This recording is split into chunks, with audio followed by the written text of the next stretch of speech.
Magandang hapon mga ka-happy hour. Narito ang mga balita para sa MBC TV Network News Update, 5 PM edition. Bangkay ng babae, nakita sa loob ng ice cooler sa 13 Martires, Cavite.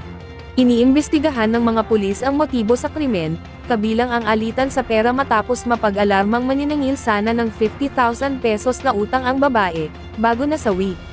Natuklasan ang bangkay ng babae sa ice cooler sa bahay mismo ng sospek na isang jeepney driver, nang magsumbong ang kanyang asawa sa mga pulis.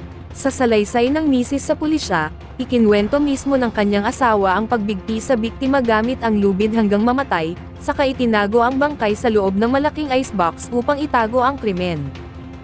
Samantala, sa Metro Manila ngayon, bahagi ng Colonel Lixie Street, magkakaroon ng reschedule para sa pagsasarado ng kalye simula bukas. Nitong April 26, kinansela ang pagsasara sa bahagi ng Colonel Lixie Street sa Barangay Canyogan, ay nag-coordinate ng producer sa pamunuan nitong 2:15 PM.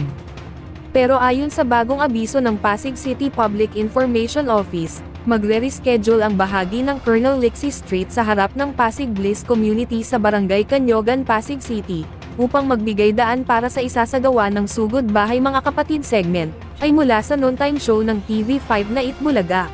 Inaasahan ang pagsasara ng kalye sa bahagi ng Colonel Lixie Street simula bukas ng alas 7 ng umaga, hanggang matatagal sa alas 4 ng hapon.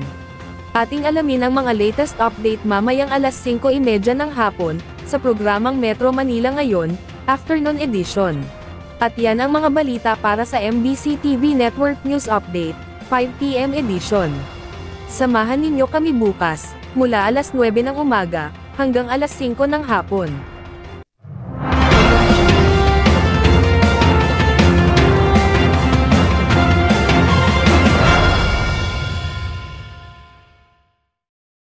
Mga ka-happy hour, kung gusto mong manood ang mga balita sa MBC TV Network News Update, mag-subscribe sa aming YouTube channel, at i-like ang aming Facebook page.